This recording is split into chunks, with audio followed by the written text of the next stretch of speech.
Oke, kembali lagi di channel saya. Makasih buat kalian yang sudah mengklik video ini ya. Gimana kabar kalian hari ini? Baik-baik saja kan? Kali ini kita masih dengan pembahasan ijazah Pak Jokowi. Kali ini ada Jenderal Polisi menyebutkan Roy Suryo CS akan menjadi tersangka. Kita lihat juga kali ini ada video terkait salah satu purnawirawan TNI ternyata pernah salah satu dari mereka menjadi tersangka kepemilikan senjata api ilegal. Wah, ternyata ada niat ya di balik penyerangan terhadap Pak Jokowi. Kita lihat ya gimana videonya. Sebelum kita ke videonya, bantu like, subscribe, dan share dulu video ini. Tidak tunggu lama, kita ke video langsung, let's go. Lari ke skripsi, takutnya nanti ada lagi yang lain, Pak Arianto. Ini apa yang harus dilakukan Skakmat untuk bisa menyelesaikan kasus ini? Saya sebagai penyidik ya, dan mantan penyidik, ini enggak masalah itu. Mereka mau ajukan apa-apa silahkan, monggo saya terima nanti.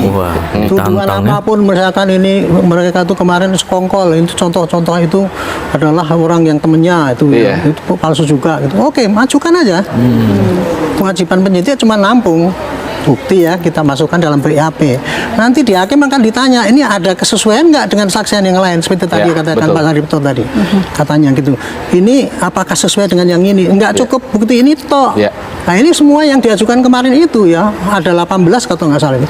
Nggak ada kesesuaian dengan yang lain. Contohnya itu tadi cuma skripsi nggak ada ininya, tapi siapa yang merubah nggak tahu gitu.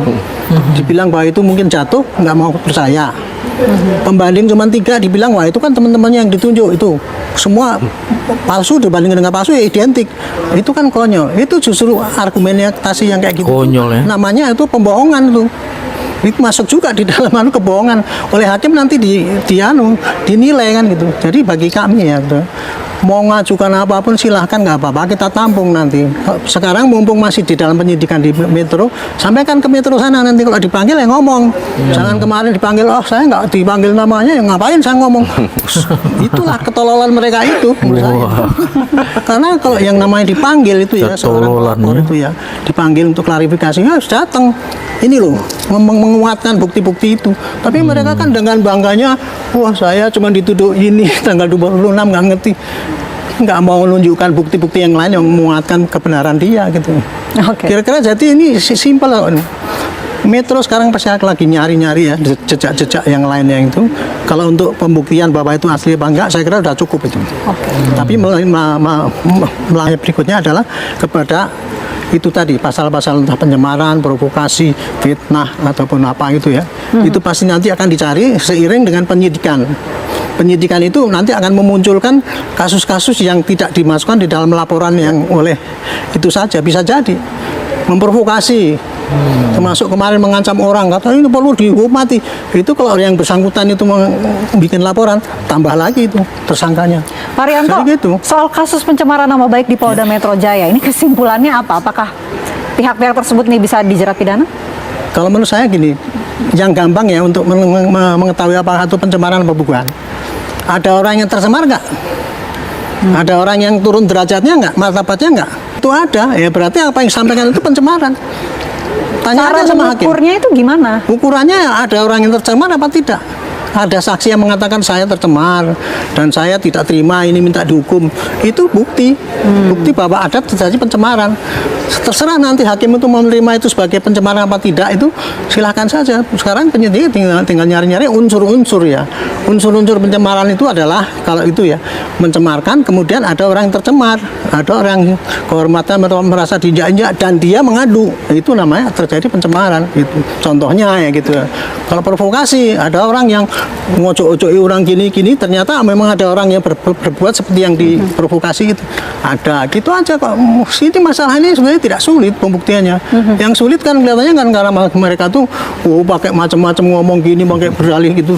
Itu sebenarnya bagi saya nggak masalah berdalih, mau silahkan bersilat lidah di sini ya, silahkan aja, nanti hakim yang akan menilai daripada bukti-bukti yang bisa bawa ke pengadilan. Pelaporan Pak Jokowi yang melapor di Polres Jakarta Pusat, Jakarta Selatan. Jadi intinya saya sepakat bahwa apa yang data-data yang jadi bahan penyelidikan di Mabes Polri kemarin bisa juga untuk pengembangan lah daripada laporan Pak Jokowi. Jadi intinya kalau saya kepada Mas Roy siap-siap ya intinya. Siap-siap apa nih, Bung? Siap-siap apa? Ya, Siap-siap bersaksi di bawah Alkitab nggak, Bang Sylvester? Siapa saya untuk apa Mas Roy? Saya bukan orang tertuduh seperti Anda loh. Bukan, Anda menuduh kami itu menerima uang besar. Ngabalin nggak berani bersaksi di bawah Quran. Sekarang Anda berani nggak bersaksi di bawah Alkitab? Jadi begini ya. Ya berarti nggak berani. Berbohong dong Anda. Apa saya?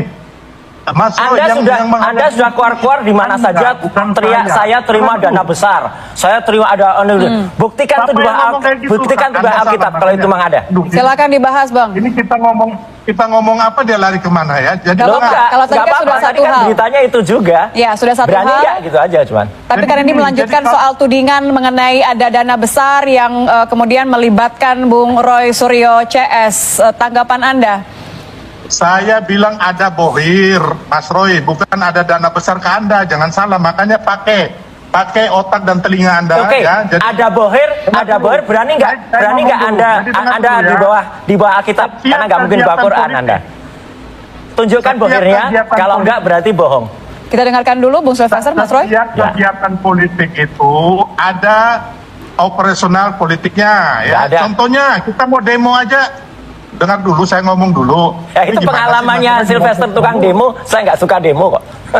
Silakan Bung. Dengar dulu, orang mau demo aja, itu paling tidak ada beli aqua. Nah, ini ketahuan nih, ketahuan tukang demo bayaran. Ya ampun, Mas Roy, dengar dulu ya. Nah, kawan-kawan itu, ini kan kegiatan politik, Mas Roy. Masih ada dana operasionalnya. Nggak ada, ya. Ini bukan politik. Jadi Anda maksud bahwa ini sebenarnya bukan mengarah kepada Mas Roy, tapi hanya menyebut bahwa ada bohir gitu? Salah itu. Ngaco itu.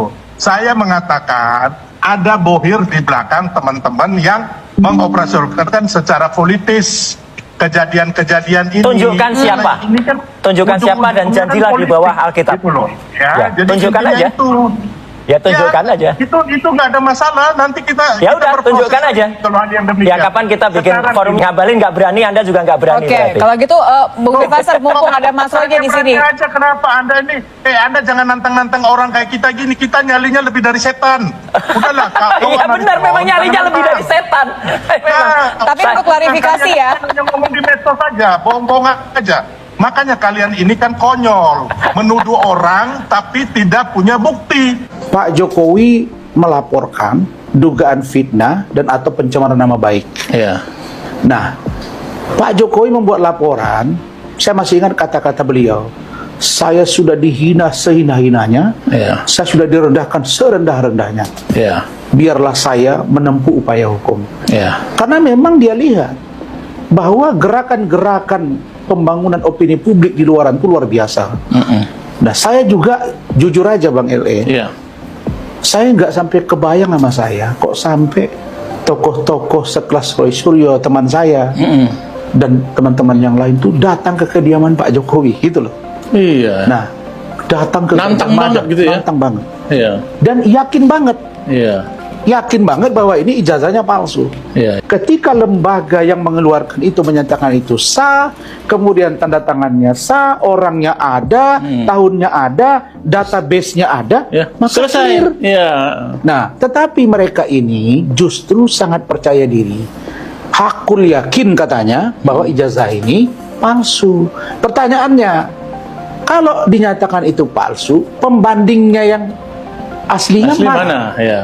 Kan gitu Bang. Ya. Nah, ternyata ketika saya lihat di TV, pernyataan dari Rismon, pernyataan dari Roy Suryo, Pak Rizal, Dr. Tifa, saya melihat bahwa ternyata mereka menganalisa postingan dari kader PSI Ya. di salah satu Dian. di Ya. artificial intelligence ya. Ya. Ini yang mereka uji. Nah, pertanyaannya, yang diuji ini fisiknya, Ya. iya kan? Ya. Atau bahan elektroniknya. Kalau kita melaporkan sesuatu yang katanya palsu, Iya. maka yang asli ada di kita. Ya. Setidak-tidaknya ada lembaga yang berwenang mengeluarkan mengatakan bahwa itu palsu. Ya. Nah, sekarang Gajah Mada bilang tidak. Iya. Bareskrim mengatakan identik. Identik, ya. Lalu KPU. kemudian KPU mengatakan Sudah clear. sudah lulus. Beliau merasa bahwa dicemarkan nama baiknya dan difitnah.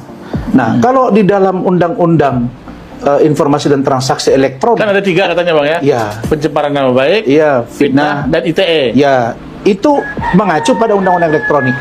Oh, mengacu Nah, ITE. memang kenapa Pak Jokowi langsung buat aduan?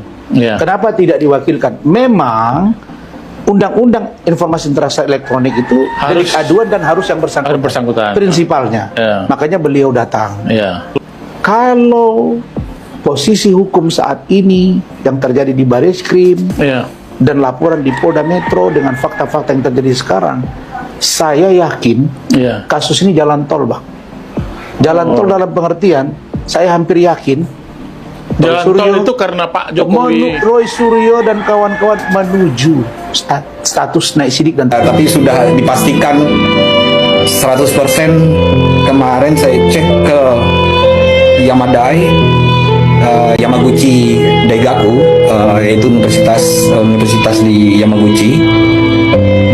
Saya tulis dalam bahasa Jepang bahwa yang bersangkutan tesis dengan master yang tertulis di kurikulum vitae itu tidak ada.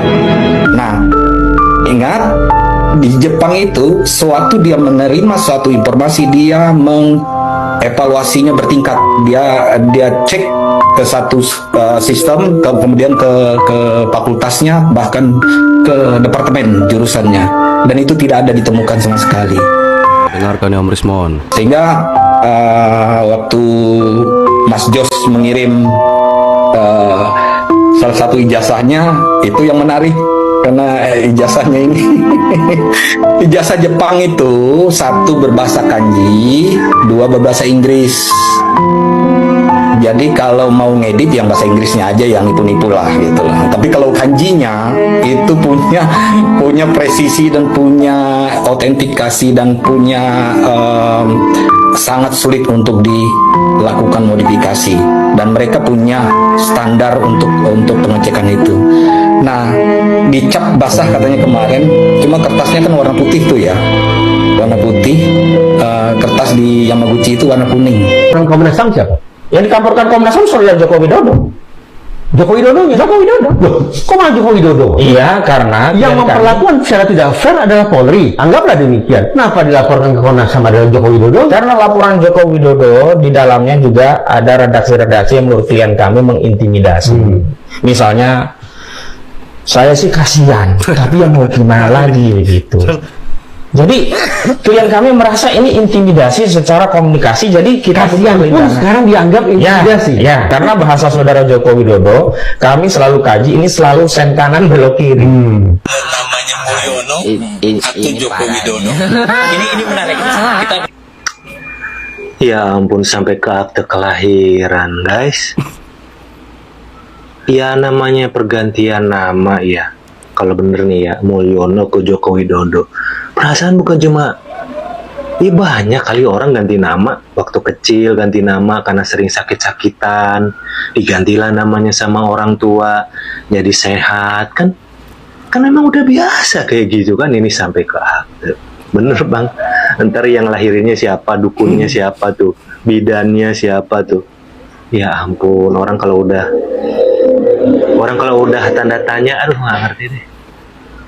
Aduh, coba melakukan penelitian itu yang bikin masyarakat senang dan bapak juga pasti bakal harum namanya pak. Ya kalau begini ya harum nggak tuh? Assalamualaikum warahmatullahi wabarakatuh, sahabat Purma Belajar Baik. Saya mohon aduannya. Saya menemukan seorang mbak depresi. Saya kan sudah katakan harus ada basic dasar apa pemakzulan itu, bukan hanya faktor suka atau tidak suka, ya, bukan hanya faktor output kinerja semata-mata. Ada skandal di sana yang tidak bisa terbantahkan. Mungkin itu kita progres atau proses ke arah pemakzulan. Kalau tidak ada hal itu, tidak ada angin, tidak ada hujan, kemudian kita usulkan usulan pemakzulan, saya bilang kita bukan membawa kenyamanan, ketenteraman, dan kondusifnya situasi politik dalam negeri. Kita mulai membuat masalah-masalah baru. Sekarang pemilu baru selesai. Pikiran-pikiran Nasdem seperti ini. Tidak menempatkan faktor suka atau tidak suka semata-mata. Tapi bagaimana konstitusi ini kita rawat dan kita jaga bersama. Kalau dasarnya hanya kebencian, wah susah kita ini. Kalau menyatakan hanya aku yang paling benar dalam hidup ini, orang lain semuanya salah, itu juga tidak benar menurut saya. Itu adalah Ketua Umum Gerindra sebagai calon presiden yang memilih Gibran itu dia, ya kan?